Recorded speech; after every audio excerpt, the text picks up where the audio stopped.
We're back.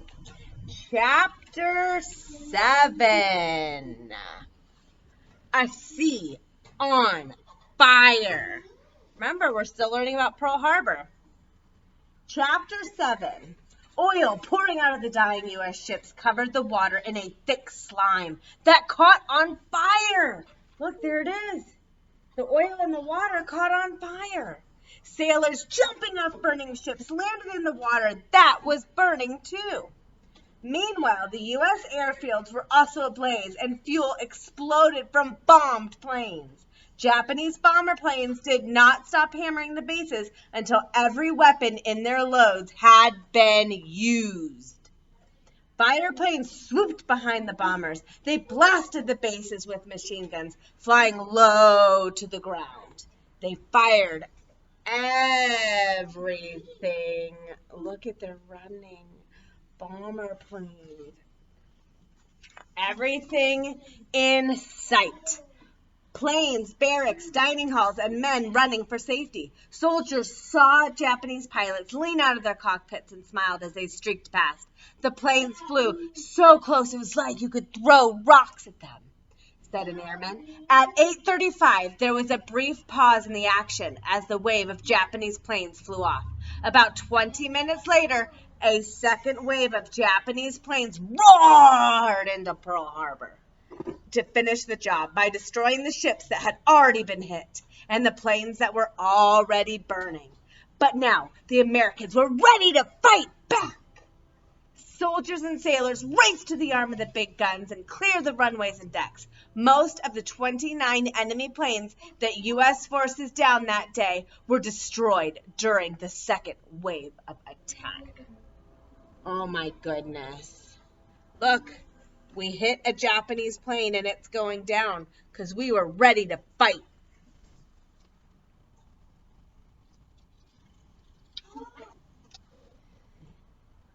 Wow. Look, the Japanese are not coming towards us anymore. They're flying away. By 9:45, the skies were empty. The attack was over. Less than 2 hours had passed since their first bombs fell. The Japanese pilots flew back to their carriers. They had won stunning victory and paid little for it. They lost only 29 of their 353 planes. Listen to this again. The Japanese pilots flew back to their carriers. They had won a stunning victory and paid little for it. They lost only 29 of their 353 planes in the raid. None of their 6 aircraft carriers had even been discovered, let alone harmed. By a stroke of luck, the United States hadn't lost any aircraft carriers either. None of the 3 U.S. carriers in the Pacific Fleet was at Pearl Harbor that day. The U.S. losses, however, were staggering. More than 2,400 Americans were killed. Almost 1,200 were wounded. The U.S. Pacific Fleet had been shattered. 21 vessels were sunk or damaged, including all 8 of the great battleships at Pearl Harbor. Out of nearly 400 aircraft on the island, only 71 were left unharmed. Listen to that. Nearly 400 aircraft on the island, only 71 were left unharmed. The Japanese had kept Yamamoto's promise. They had dealt with a crushing blow to the U.S. Pacific Force. Pearl Harbor lay in smoky ruins.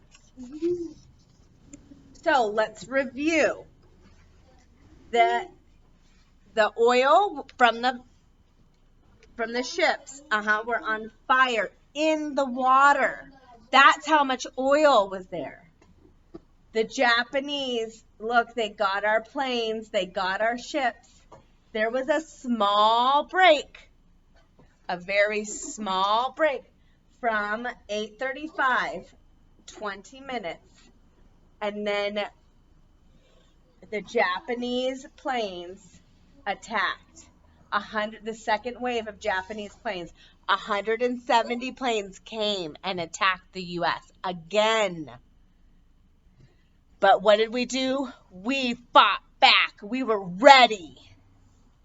More than 2,400 2,400 Americans had died. Over 1,200 were hurt. 329 American planes out of the 400 were broken. 21 of our naval ships sunk and were hurt. That's a lot. So the Japanese only lost 29 out of 353 planes. That's not very many. So they did win this attack. Did they win the war? No. Did they win this attack? Yes. We'll see you later, guys.